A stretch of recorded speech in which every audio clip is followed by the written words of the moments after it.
Hi there, good morning. This is Nancy Pezu, the lead consultant at Pezu Smith Consulting. My organization works with schools and other organizations to help them get their operations right. In other words, when you work with us, we help you to streamline your processes, your procedures, your operations, and to make things work effectively and for you to be efficient. And then we also help you to cut costs and stay sustainable. I'm also the author of five books, and you can get them on my website www.nancyekpezu.com or visit my seller shop www.seller.co/m/Nancy Ekpezu. You can check the comments for those links. All right, so I did mention that I'll be sharing my lessons from the Global Leadership Conference, which I attended over the weekend. And today I'll be looking at another topic and sharing my learnings from Anita Elberse. And she shared on leading high performance teams. Leading high performance teams.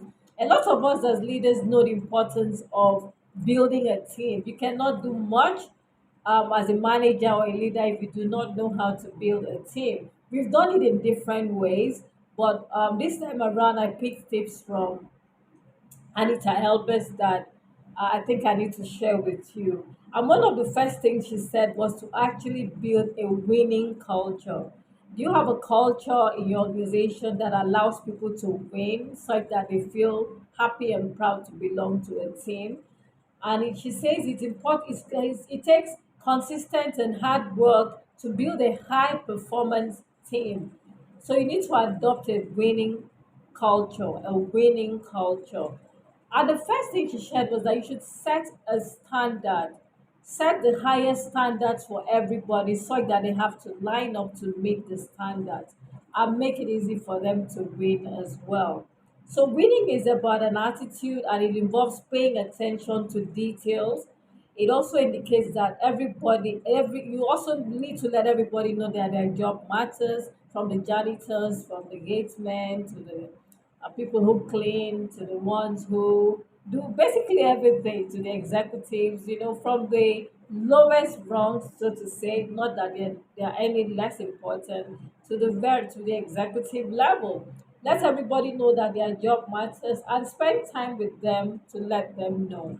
So do not be afraid as a manager, or too busy rather, not afraid, to go to the person who cleans your office to spend time with them to know how they do it, and to make them feel important. I'll share an example here. I remember on my last job, the cleaners, I usually do not like to use the word cleaners, but they were usually not included in the yearbook. I don't know for what reason.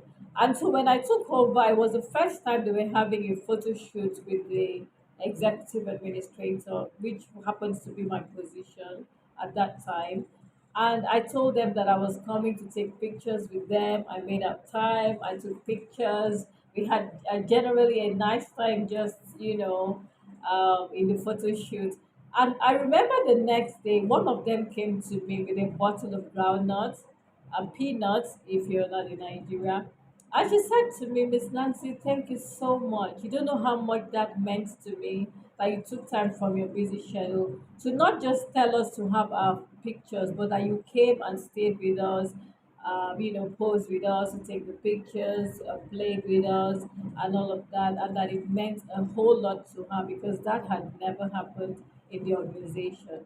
Now, I couldn't understand how that people who cleaned the office, who were responsible for ensuring that the premises were clean and safe, and everything that we needed to make work function effectively, were excluded from the yearbook. In other words, they didn't feel like they were part of the team. I couldn't understand. So everything you can do to make your team members feel valued, please do it. Okay. Another thing is put people front and center. Be interested in the people you work with and the people who work for you, not just on the surface or a social level, but to really get to know them. I think in this one, I didn't do very well on my last job because I had so many things to do. Yes, I made people feel important on their jobs, but getting to know each person individually, like getting to know things, details about them, what could make them happier, little details here and there about them that make them feel special about themselves, not necessarily just their jobs. I think that is something we need to learn as managers and to do better as well. So spend time with your team. Let them know how important they are to you and how important you place a value on their lives and their personal lives. And I want to add here also make sure that there's a work-life balance, kind of, so that they're not overworked and think that they're not entitled to having their personal lives as well. A third thing I learned is analyze mistakes even when you're winning. Oh my God. Sometimes we analyze, I personally, I don't know about you, I analyze things when they are not working. And I sometimes analyze them when they are working to see how it works and what worked and how I can replicate. But I think I do more of the analyzing when they are not working to say, oh, what can I do better? How did I fail here? How did I not do this? But how about when you are even winning and you still say, hey, come on, I need to analyze this. What did I do right? So that I can replicate it and even improve on it. So that really stayed with me. If you're a perfectionist like me, you're most likely will be looking out for the loopholes and how you can correct. But how about focusing on the areas where you did amazing and also ensuring that you keep this going subsequently? Okay. So analyze your mistakes even when you're winning as a team. Get your team together after an event. What worked? What didn't work? Okay, very well. If it was an excellent event, still call them together. Amazing. I have given you my feedback as a manager. We did amazing, but what did we do right to get it here so that next year or next time we're doing this, we can replicate it? Very important. So analyze your mistakes even when you are winning. Okay, analyze why you won as well as why you lost, not just why you lost.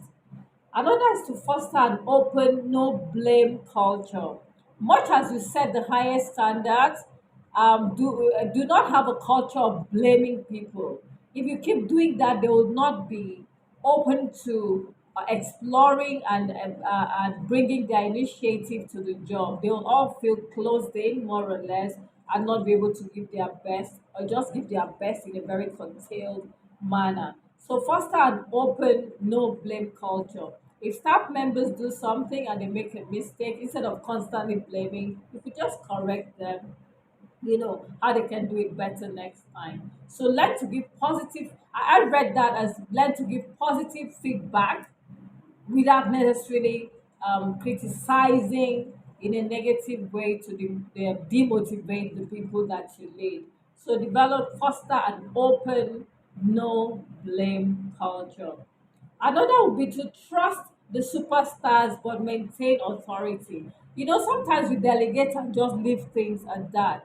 It's always good that you follow up on things that you have delegated and do not, by any way, just give total authority as a manager and not at least checking on how they are being implemented. And then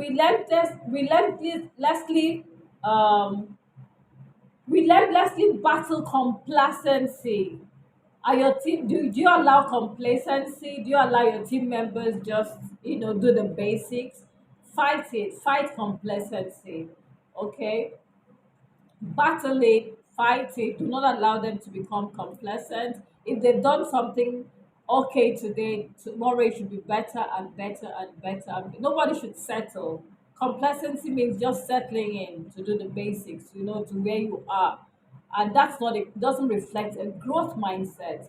If you're complacent, you're like, oh, well, I'm doing fine, I'm okay with it. It should always be something that you add and add. I listened to Mrs. Yinka Ogunde at the APEN conference this year, and something she said about excellence really stayed with me.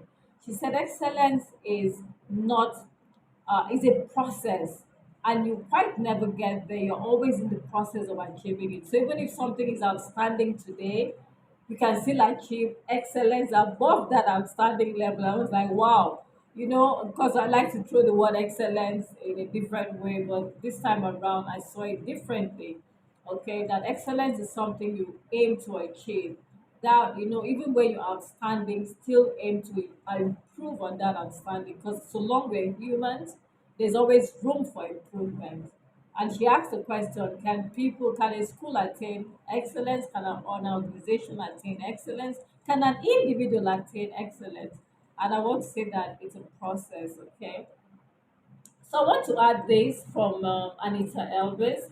She said, effective leaders understand that there is a different approach for dealing with each stakeholder. So from the cleaners to the gatesmen to your storekeeper to the executives, your management level, administrative team, there's no one size fits all approach to relating with all of the stakeholders in your organization. So tailor your approach to suit each stakeholder, and beware of how little things you do shape the culture of your organization.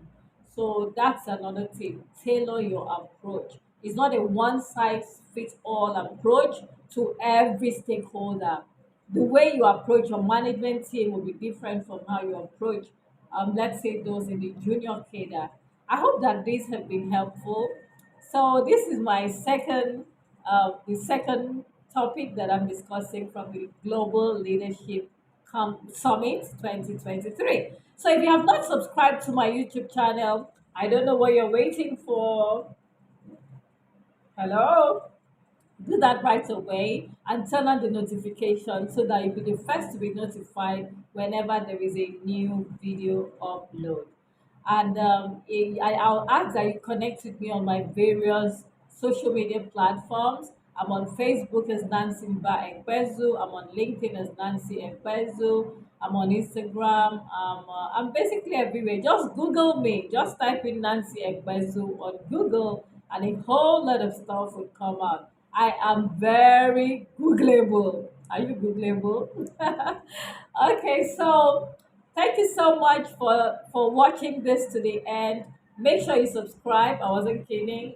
Make sure you subscribe and please share the video and make a comment. Okay, I take time to do this for you at no cost. I think how you can reciprocate is to subscribe to the channel and also make comments on it and share to those in your circle. Until the next video, I want to tell you, stay awesome, keep it positive, and remember the steps to build a high performing team. I have an interview in a few moments. You can see I'm dressed to interview candidates today. I'm recruiting for an organization. And I hope that you have an amazing, amazing week. Keep it positive.